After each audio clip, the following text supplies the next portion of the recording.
Ladies and gentlemen, hey, hi, how you doing? Welcome back to the channel. Thank you so much for stopping by. Today in Modern Warfare 3, we got another surprise update, a new gameplay update that actually adds in some new surprise content and some gameplay changes that are going to be pretty interesting to see how they play out. We also got some other news on the event update as well that was supposed to be happening in MW3 this week. So as we get into all the details, if you enjoyed the video, do me a favor, drop a like on it. It would be seriously appreciated. It does really help the channel grow. And if you're new here, you want to guarantee that every single day you are up to date with the latest news, updates, patch notes, meta breakdowns, everything going on in COD. This is the place to be, so feel free to hit that subscribe button and turn on those post notifications. But first things first, as mentioned, this week we were supposed to see our very first event go live in MW3 multiplayer, known as the True Legends Field event. And this is basically going to be an event where you could go through and earn some new stickers, calling cards, even a brand new universal camo just by playing the game. These would be tiers that you'd unlock simply for earning XP, and if you put on the new Call of Duty endowment bundle, you get some bonus XP. However, it was supposed to go live yesterday, obviously, but you may recall that with the patch notes yesterday, they said, hey, just a heads up, there's an update out today. We had the whole 1.33 title update, I think it was, but not all the changes that we wanted made it in. We're going to have a new update here soon. So part of that update that didn't make it in is this True Legends Field event. So currently, this event has not been live in game, even though it was supposed to be. And with this, we now have an update on it, at least a slight update. Call of Duty updates obviously said due to unforeseen circumstances, not all the changes scheduled for today's update were able to be released. And with the endowment event, the code True Legends Field event will go live at a later date.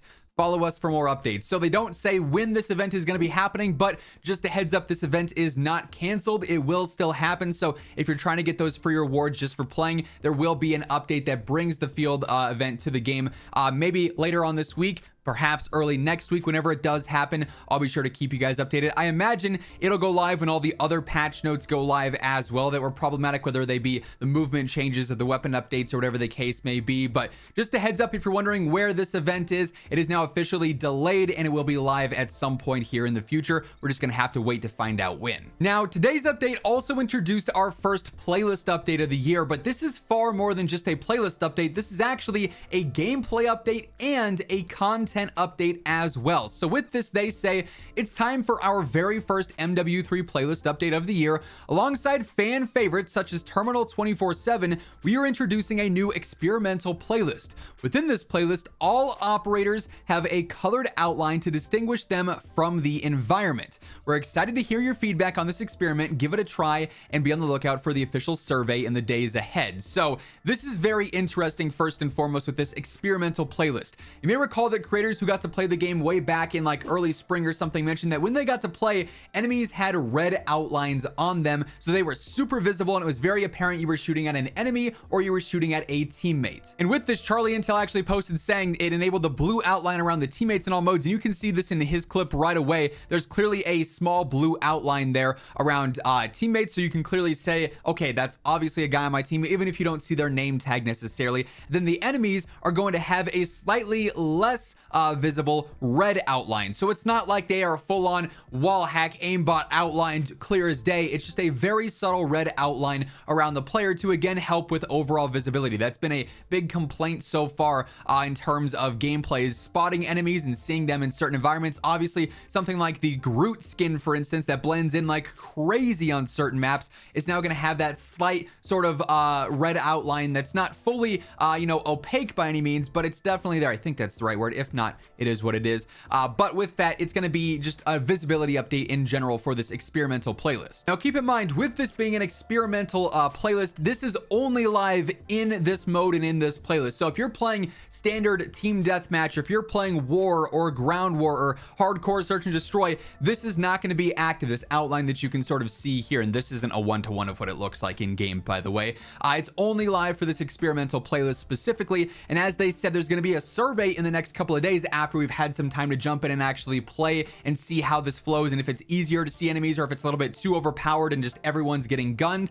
Obviously, we'll be able to relay that, and they'll send out an official survey so we can say, hey, this gameplay change was great, we should have this in all modes, or hey, this gameplay change was not great, please don't keep it there. We'll have to see what the feedback is like on that. For what it's worth, Sledgehammer has also mentioned that with their experimental playlist updates in the future, they may be taking a look at things like the player counts on certain maps. Perhaps we could see updates to increase the player count, because some of these maps are pretty big for 6v6, you know, upping it to 8v8 or 10v10. We can see different changes to the mini map and how that functions, or how certain weapons are going to behave. So this is a place where we're going to have actual live gameplay changes that may be a bit controversial, so that they can actually see if the player base, the vast majority of the player base, rather than just the loud minority that's on, you know, socials, to see what they have to think about the modes. Hey everyone, if you're looking to get that extra boost in game while you're grinding out your new MW3 weapons, maybe going for some mastery camos, look no further than G Fuel. During the launch period, my discount code Immortal is actually going to be boosted to get you 30% off your entire orders. So if you want to grab anything at all from the G Fuel site, whether you want to try a flavor for the first time with a starter kit, maybe restock on your favorite flavors,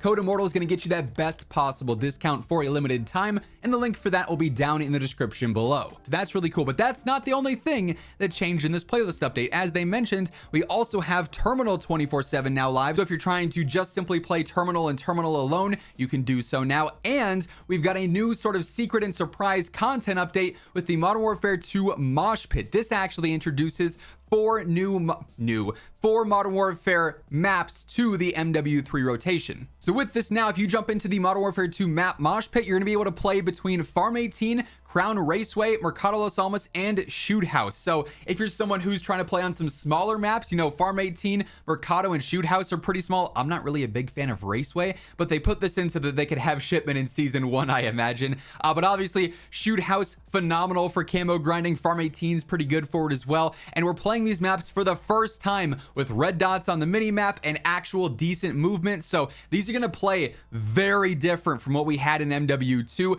It's almost going to feel like they are new maps in a sense, because you're going to be able to experience them in a flow and in a game pace that we have never had before. So I, for one, am pretty excited to try these out. They aren't some of my favorite maps in COD history. They're just all right. But with this movement, I feel like I'm going to enjoy them a lot more. So this is now live as like an actual content update that'll also be just specific to this playlist for now. But potentially in the future, again, we might see these MW2 maps bleed into the normal rotation. So if you queue just standard domination, you could find Shoot House, or you could find Derail, and we all know how that's getting voted. Derail 12-0 all day, every day. Surely. But that said, that is effectively everything that ended up changing in today's new sort of surprise update, and that's going to wrap things up. If you enjoyed the video, do me a favor, drop a like on it. It's always really appreciated. And if you're new here, you want to guarantee you're up to date with everything going on between MW3 and Warzone on a daily basis, be sure to hit that subscribe button on your way out. But once again, thank you so much for tuning in, and until next time, take it easy, have an awesome rest of your day, and I'll catch you later. Peace out.